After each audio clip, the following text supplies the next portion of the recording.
ఉదయకాలపు దేవుని వాగ్దానం.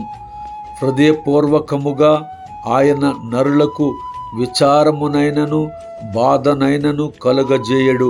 విలాప వాక్యములు 3వ అధ్యాయము 33వ వచనము.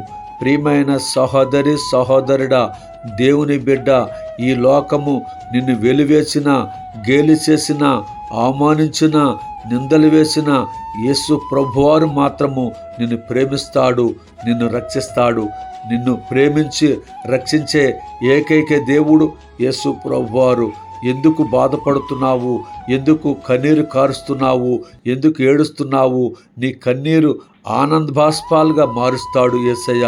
కాబట్టి ప్రియమైన సహోదరి సహోదరుడా, నీ చింత యావత్తు ఆయన మీద వేసినట్లయితే నీ చింత తొలగిస్తాడు, నీ బాధ తొలగిస్తాడు, నీ విచారము తొలగిస్తాడు. నిన్ను కాపాడే ఏకైక దేవుడు యేసు ప్రభువారు.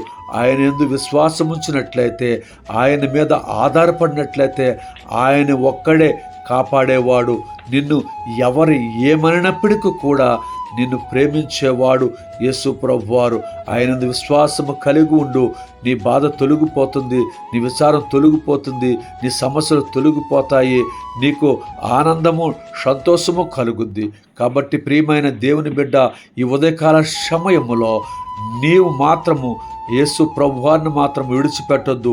కష్టాలు, బాధలు, సమస్యలు, ఇబ్బందులు, ఇక్కట్టులు ఎన్ని వచ్చినప్పటికీ కూడా హృదయపూర్వకముగా నిన్ను ప్రేమించే ఏకైక దేవుడు యేసు ప్రభువారు.